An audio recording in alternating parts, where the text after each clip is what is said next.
There are new concerns over mystery flights that have taken off from China, headed for Iran, and it's raising questions on how China may be helping Tehran in the effort against Israel. Good person to have here on this issue. China expert Michael Pillsbury joins us this morning. Michael, what's your sense about this? What do you think's going on?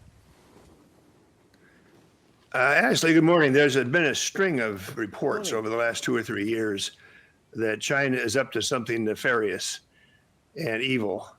The problem is the reports all have always turned out to be false. There was a report, remember the laboratory that was discovered in California? There were 700 white mice, and supposedly they were going to inflict the Ebola virus on the Western United States, and the Chinese general supposedly had said, we want to occupy the Western United States.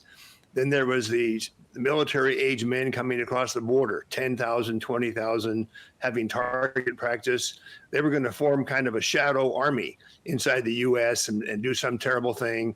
Each time that these events are forecast, they prove not to be true.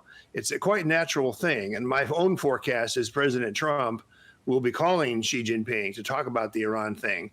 But the important thing is China is not backing Iran. They've abandoned Iran.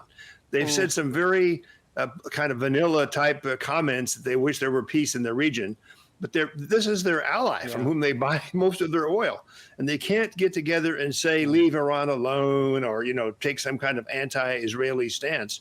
To me, this is really quite stunning that without saying so, China is backing what President Trump is doing and even offering to help. There's a statement, I'm sure you've seen it, by the Chinese ambassador here in Washington, which sounds like an offer to mediate. So I very much doubt that there are nuclear weapons on these 3 747s. It's going to be another example of where commentators make irresponsible claims, and they need to be held to account afterwards. If there's no nuclear weapons on the planes, if they're just going to evacuate their embassy, somebody needs to apologize for these really wild. Frankly, Ashley, they're designed to make President Trump look soft. These people making these forecasts or these scenarios, they always have a theme that Trump is not soft, is too soft on China. I think they undermine what President Trump's trying to do, which is have a legacy of peace and prosperity. He's been really clear. And very quickly, Michael, I'm sorry we're running out of time, but there's a lot of news, as you know. China has been trying to expand its influence in the Middle East. Have they been successful at all in that regard? No, they are really trying to make money with huge investments, and the Arab world in general is turning them down.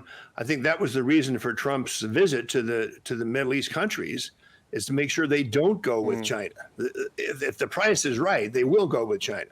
But I think President Trump succeeded in a lot of these deals that we're also afraid of the Chinese getting control of the economies of the Middle East. That's not happening either. So one more Trump phone call to Xi Jinping, we may see some real progress, Ashley. That will be interesting indeed. Great stuff as always, Michael Pillsbury. Thank you so much for sharing your expertise with us. We do appreciate it.